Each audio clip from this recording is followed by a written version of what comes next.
Det kan ikke hende en sånn sammenheng mellom en sannantrykkende og en vantrykkende.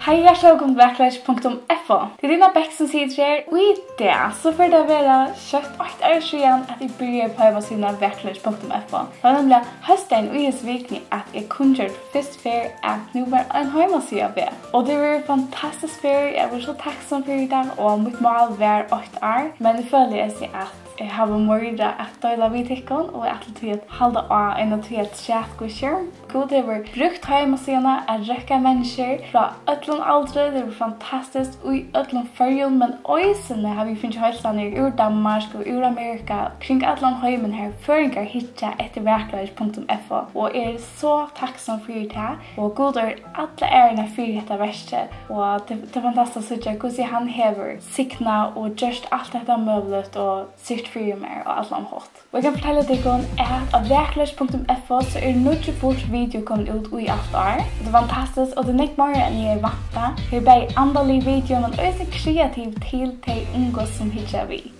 Og i det så vil vi holde av vi evninum om kyn, hesaferð det partur 6, og vi får tosa einleikan og hjúnabandinum og seks. Hetta video er beinleis framhald av videon om kyn som kom for 2 uker siden, så hittar etter tog bort av dette videoet. Vi lærte først at Gud sier vi Adam og Eva, og alt hjúnaband mellom en mann og en kvinne, og de skulle være 8 hold. Å være i hjúnaband er ikke som å være single. Mange halder at livet som gifter er som å være single bare man gifter. Men ikke kunne være langere fra sannlagene. Tog alt brøydest. Personlig vinnebånd til hittjene, svinnaborster, frydjer og utryr til å være skumpet i utkanten av kalenderen. Og her er en partur av å bli gifter, det er noe som følger vi. Hva er det som hender til 2 være gift? Jo, 2 være 8, og i anda, sal og likam. Har det nærmere vært til et bryttløp her de har 3 ljus. Det er 8 brennende ljus for seg, til å si at de har 2, og tendra sammen til 3 ljuset. Så igjen slasher de sitt egna. Såleis er bare 8 etter som brenner. Hetta er en symbolsk mynd av hesen at 2 skulle være 8 hold. De brenner ikke ensomme langt for seg selv. De har ombytt liv sutt som einstaklingar, vi et liv i fellesskapet vi en annan. Så er det da ikke langer 2, men 8 hold. Ein tjun er jo ikke for sambyggvar, eller roommates, som har hver sitt liv og hver sin atlan. Nei, de er tjun, de er jo 8.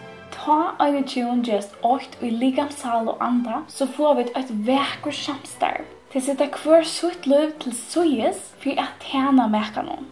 Hetta at færa fra fægir, mor og halda seg til konosynast er nekka som tekker tøy, krever røkt og arbeid. Og hetta visste ursasmenn og gamla smente. Så tar seg 8 av til en tjun bare å få hjúnabandet rigga etter bryttløpsdagen. Det sender, ta i maver nøylig av tid seg konos, skal han ikke færre barde. Og i helder skulle ærar byrar av nøkros leie legges av han. Han skal være fruer 8 år. Huset søgn til gagn og konosynnes man tid seg til glede. Det tekker tøy. Og ta i en tjun er gift, så er det å seta tøy av at røtja hjúnabandet. Nu får vi tosa einleikan av anda, sal og likam. Først får vi tosa anda. Sammenheng av anda er det første og tydningarmeste. Mennesker har anda. Anden er det som helder og at livet etter hetta likamet er det. Som tryggvande så er vi et andalige livande, og medan de vantryggvande er jo andalige deg. Anden er nemlig det som gjør at vi kunne ha innelig samband ved Gud. God gjør grøtt i Bibelene at det kan ikke hende en sånn sammenheng mellom en sannantryggvande og en vantryggvande. Mellom en anda som God har gjort livande gjennom frelseverset og en deian anda som er av ved i måte fortapelse. Paulus skriver i 6 om et hjúnaband mellom en tryggvande og en vantryggvande. Han viser også hvordan de ikke kunne tosa og virka for det tydningar meste av ødlom, det andalige, Jesus Kristus og han krossfester. Vær ikke under øyent og vi vantryggvande.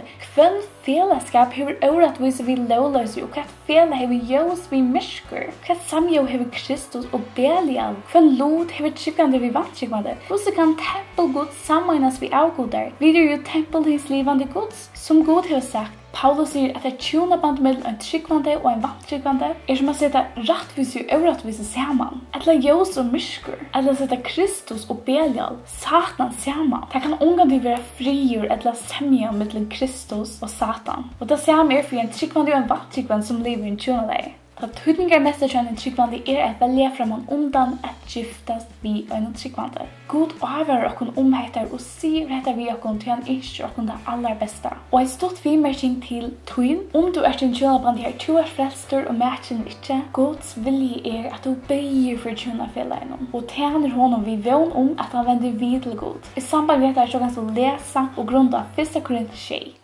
Nästa sammanhang vi tar som salen, eller sinne og hjärta. Sal merker liv. Salen kjattnen og førje vid og i salen sitter kjensler og troaner. Vi kan lese versen under seg. I samband med sal, så det tunga mykje for gode at tjon strempa etter å hava sama hjärsta og som troaner. Det vil si at troaner som god innskjør, hjärsta som toknas gode.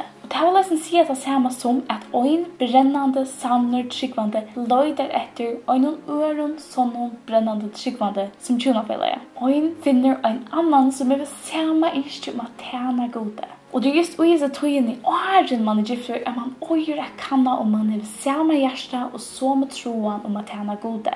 Tjonabandet skapt til å nek større. Det nemlig skapt til at tjena gode. God vil at vi andalige skulle være et ambo og i Guds hånd så vi kunne stimpra og menna og oppbygge tjonafellagin til okkon. Andalige så vi god og som giver okkon et kall. Han sier ferdig ut og gjør andre mennesker til mine lærersvenner. Som tjon har vi et øysen finnet hette kattel fra gode. Kattel Og god signer det sier vi til nøres, vekse og i tale, fytle hjørne og gjør den til herrer i henne, rai og fisken og sjønnen, fuklen under himmelen og i hverjen dør i hjørne rørest. Nøres kommer vi til å ta som søttene. Men vekse i tale. God sier, skap i øyne familie og et huske. Det kan merke fag i bøten. Ikke ødt kunne gjøres vi i bøten, men de kunne soa andale så. Vi vinna bøten og mennesker fyr i herren. Og således kunne de få Guds rydde at veksa herregjør. God sier esne raje. Vi kan kalla dette orstakarsrøkt. God kalla i tjonene at ansa etter hjørne og få henne veksa. Og i det sier Jesus, være salt og være ljøs. Salt gjør nemlig at råt ikke kommer ui. Ljøs lyser mennesker rett av veien. Og imskan hatt kunne tjon være salt og ljøs vittner for god. Og dette krever einleika i hjúnabandinum.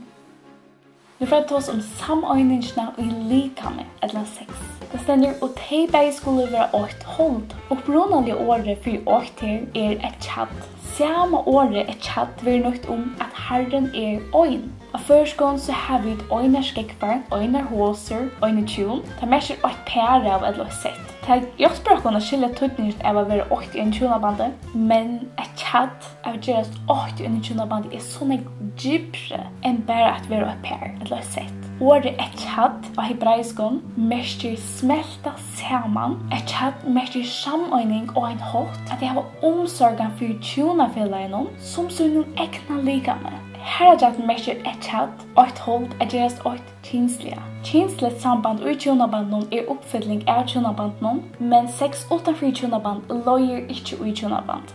Tjinslet samband 6 høyrer nemlig hjúnabandinum til.